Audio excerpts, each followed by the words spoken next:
While the Biden administration continues its pro-abortion agenda, one initiative is targeting pro-life pregnancy centers. And now some Republican lawmakers are sponsoring legislation to keep the funding for those pregnancy care centers.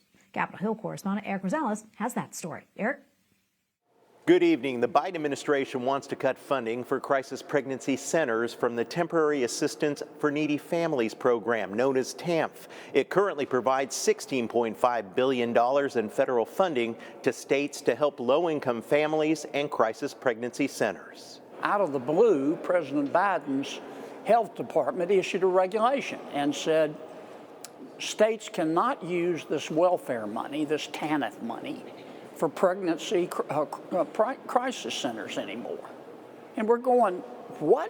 Where did this come from? Right now, TANF money helps about 2,700 centers across the nation, providing pregnancy tests, counseling, sonograms, even diapers and strollers to women in need. They are a godsend, and they're saying that monies for welfare, the TANF money, is not they're precluded from getting it.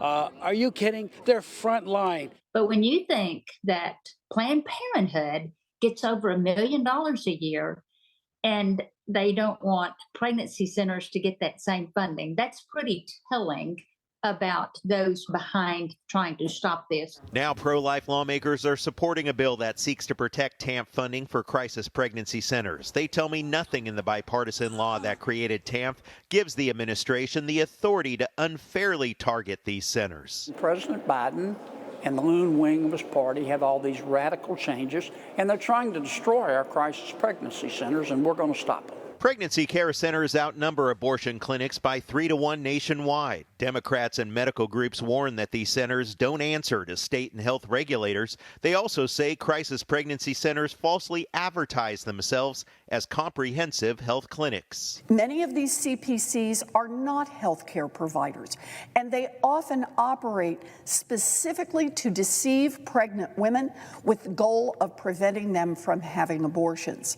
The bill passed the House in late January and has the backing of pro-life groups and even the U.S. Conference of Catholic Bishops. Senator Kennedy and others are now trying to get Majority Leader Chuck Schumer to bring the measure to the floor for a vote. At the Capitol, Eric Rosales, EWTN News Nightly.